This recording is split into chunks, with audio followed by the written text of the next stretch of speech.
Bonjour Manuel Bompard. Bonjour.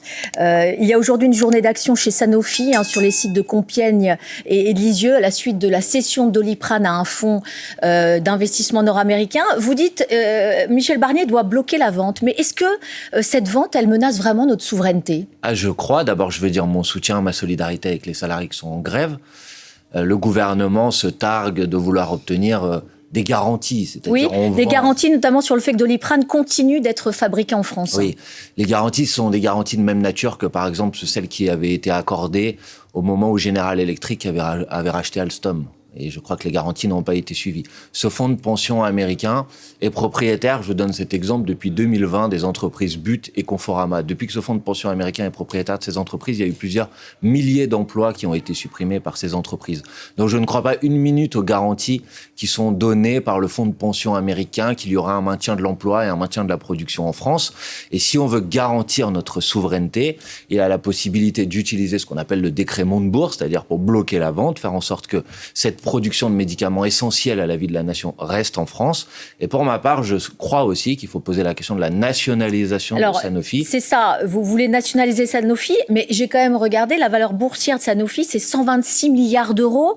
Au moment où il faut faire des économies, c'est pas un peu hors sol de dire ça ? Non, je ne le crois pas du tout. Ce qui est hors sol, c'est de continuer à considérer que la production de médicaments qui sont essentiels pour pouvoir soigner les Françaises et les Français doit être un objet sur lequel des entreprises comme Sanofi se font des milliards d'euros de bénéfices. Mais le Doliprane, il ne va pas disparaître des pharmacies françaises. Mais je ne vous ai pas dit que le Doliprane allait disparaître des pharmacies françaises. Je vous dis que si vous acceptez, par exemple, qu'un fonds de pension américain devienne le fonds de pension qui produit ce médicament, alors dans un moment de tension, on en a connu un, par exemple, pendant la crise sanitaire, vous avez un risque, quand il y a une tension sur les approvisionnements, que ça soit plus la France qui soit servie en priorité et que ça soit un autre pays qui le soit à notre place. Et il me semble normal. D'ailleurs, le président de la République, Emmanuel Macron, pendant la crise sanitaire, avait dit il faut être fou pour accepter que notre production de médicaments soit confiée à d'autres pays que nous. Donc je pense que c'est simplement respecter cette règle.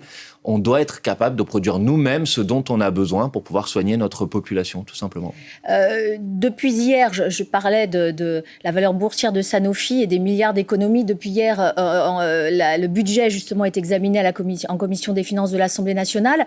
Une commission, d'ailleurs, qui va être transformée en commission d'enquête. Vous dites, voilà, c'est une victoire, c'est une très bonne chose. Bien sûr, c'est ce que nous Pour comprendre les dérapages budgétaires. Bien sûr, il y a quand même quelque chose de totalement inacceptable.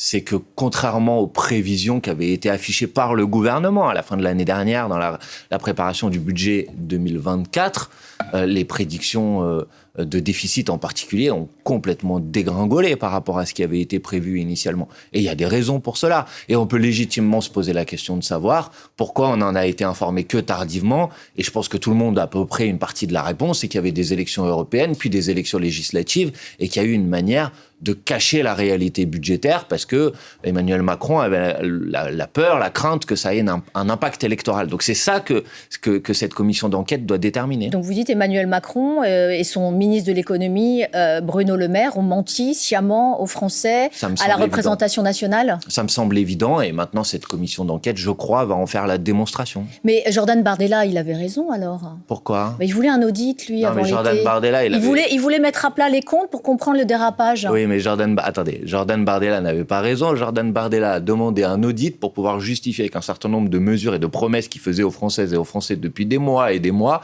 finalement, il décidait de les abandonner de son programme. C'était la raison pour laquelle il appelait cet audit. Il disait « Je vous ai promis ça pendant longtemps, mais maintenant, je ne vous le promets plus parce que tout ça va être conditionné à un audit des comptes publics. » Écoutez, quand on est un petit peu sérieux, on fait des chiffrages de ses propositions, de son programme, on dit comment on va financer ces mesures. C'est ce que nous avons fait, le Nouveau Front Populaire. Et Jordan Bardella était totalement incapable de le faire. Maintenant, donc vous n'avez pas récupéré l'idée avec cette commission d'enquête de Jordan Bardella ? Non, pas du tout. Nous avons fait tout simplement notre travail. Vous savez, les parlementaires à l'Assemblée nationale, ils ont un rôle qui est de voter des lois, mais ils ont aussi un rôle de contrôle de l'action du gouvernement. Et mettre en œuvre ce rôle de contrôle de l'action du gouvernement, c'est par exemple enquêter sur ce qui semble être manifestement un mensonge d'État, qui est le dérapage de notre déficit, sans aucune information, sur lequel aujourd'hui le gouvernement de Michel Barnier, en quelque sorte, est mis au pied du mur de venir réparer les mauvaises besognes d'Emmanuel Macron et du gouvernement précédent. Dans ce budget, il y a certaines mesures qui font l'unanimité contre elles. Il y a le gel des pensions de retraite, il y a aussi la hausse de la taxation de l'électricité. La gauche, le RN et la droite sont tous alignés. Vous dites, tant mieux, du Rassemblement national aux Républicains, soyons unis, soyons forts. Je dis, il y a les hypocrites dans cette discussion budgétaire. C'est que si, comme vous le dites, ces mesures-là qui sont dans le budget qui a été proposé par Michel Barnier font l'unanimité contre elles, et c'est ce que vous avez dit, alors la droite, alors l'extrême droite aurait pu faire une chose très simple pour empêcher que ces mesures voient le jour, c'est voter la censure du gouvernement de Michel Barnier. Ça avait lieu. La semaine dernière, nous avons déposé une motion de censure. Et ceux qui disent aujourd'hui qu'ils sont en désaccord avec, en gros, l'essentiel du budget de Michel Barnier, en vérité, ils ont laissé Michel Barnier proposer son budget puisqu'ils ont refusé de censurer le gouvernement. Donc je dis qu'il y a beaucoup d'hypocrisie dans cette situation, que notamment les électrices et les électeurs du Rassemblement national, qui sans doute ont voté pour des candidats du Rassemblement national au mois de juillet, en espérant que ça permette une rupture avec la politique d'Emmanuel Macron, se sont fait complètement trahir et flouer aujourd'hui par l'orientation qui est celle de Marine Le Pen et de Jordan Bardella. Agnès Pannier-Runacher a ouvert la porte à l'augmentation de la fiscalité sur le gaz. C'est vrai que c'est une énergie fossile et pourtant vous dites non. Non, je dis non parce que ça soit sur le gaz, que ça soit sur l'électricité, les factures, elles ont très largement augmenté. Les factures d'électricité, elles ont augmenté de plus de 40% sur les 2 dernières années. Donc je dis aujourd'hui que faire croire que ce serait une mesure de transition écologique, de faire porter encore plus la responsabilité financière sur les usagers, sur les citoyennes et les citoyens, ça me paraît complètement inacceptable. Aujourd'hui, la priorité, bien sûr qu'il faut investir dans la transition écologique. Et j'observe que le budget de Michel Barnier est en recul sur ce sujet. Par exemple, sur les investissements dans la rénovation thermique des logements. Je dis, c'est certainement pas aux ménages d'assumer encore la charge d'une augmentation du prix du gaz ou d'une augmentation du prix de l'électricité. Écoutez, c'est simple. Il manque 60 milliards d'euros, c'est ce que dit Monsieur Barnier. 60 milliards. Oui, 60 milliards. Ils disent que son budget est perfectible. Il en appelle à une co-construction. Donc, il vous tend la main. Vous dites, oui, c'est une bonne méthode, méthode Barnier. Mais ça sera une bonne méthode si Michel Barnier s'engageait à ne pas avoir recours à l'article 49.3 de la Constitution sur le budget. Hier a commencé l'examen en commission des finances. Nous avons, nous les Insoumis, déjà fait voter 3 amendements par une majorité des députés de la commission des finances. Par exemple, pour rendre non pas exceptionnelles mais pérennes les augmentations des impôts sur les plus riches, pour augmenter le taux de ce qu'on appelle la flat tax, c'est-à-dire l'imposition sur les revenus du capital. Si Michel Barnier disait dès le début, mais moi, tous les amendements qui seront votés à l'Assemblée nationale, je les reprendrai dans la copie budgétaire finale, on pourrait en discuter. Mais vous savez bien que ce n'est pas ce qu'il dit et qu'il s'apprête à utiliser l'article 49.3. Donc il peut essayer de se donner une image d'ouverture, mais si c'est pour à la fin faire un 49.3 et décider tout seul, ça va pas résister très longtemps à la réalité des faits. Vous continuez à faire ce que vous faisiez avant, c'est-à-dire tout le programme, rien que tout le programme du Mouvement populaire. On peut pas imaginer un budget de compromis en se disant, voilà, chacun est un petit peu gagnant. Madame, ne me faites pas, s'il vous plaît, porter à moi la responsabilité. Écoutez, Monsieur Barnier a dit dès le début de l'examen budgétaire, il y aura un débat à l'Assemblée, mais il y a quelque chose qui changera pas, c'est que sur les 60 milliards d'euros, c'est 20 milliards de nouvelles recettes et 40 milliards de réduction dans la dépense publique. C'est ce que Monsieur Barnier a dit. Donc, si vous appelez ça une ouverture dans la discussion, on n'a sans doute pas la même conception d'une ouverture dans la discussion. 60 milliards d'euros, c'est ce qu'Emmanuel Macron a supprimé aux recettes de l'État depuis qu'il est arrivé au pouvoir, c'est ce qui manque. Moi, je pense qu'il est possible d'aller chercher 60 milliards d'euros de recettes supplémentaires et il n'y a pas besoin pour ça de s'en prendre au peuple. Donc, ce sera la censure pour vous, quoi qu'il arrive.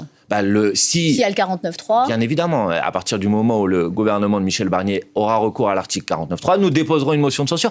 Et là, nous verrons si les hypocrites dont on a parlé tout à l'heure, qui font des grands mots sur les plateaux de télévision contre les mesures de Michel Barnier, passent enfin de la parole aux actes. Un dernier mot sur Lucie Castet. Est-ce que vous souhaitez qu'elle soit la candidate LFI en Isère pour la législative partielle? On a l'impression qu'elle ne veut pas forcément porter vos couleurs.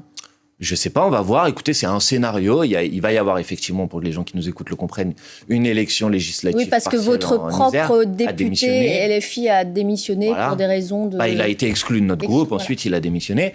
Donc, il y aura cette élection. D'ici à 3 mois. Lucie Castet fait partie des hypothèses. On discute avec elle. Oui, mais on a l'impression qu'elle veut pas trop, que l'étiquette La France Insoumise, ça lui fait un peu peur. Mais l'idée n'est pas qu'elle soit candidate de l'étiquette de La France Insoumise. Insoumise. La France Insoumise a présenté des candidats... Qu'elle soit dans votre groupe après. Attendez, la France Insoumise a présenté des candidats sous la bannière du Nouveau Front Populaire. Donc la proposition que nous avons fait à Lucie Castet, c'est d'être candidate sur cette circonscription au nom du Nouveau Front Populaire. Et comme cette circonscription était une circonscription sur laquelle il y avait un député insoumis, qu'elle siège ou qu'elle soit apparentée au groupe insoumis, mais à l'intérieur du Nouveau Front Populaire. C'est ça la proposition que nous lui avons faite. On verra si cette proposition aboutit. Très bien. Bonne journée à vous. Merci, vous aussi.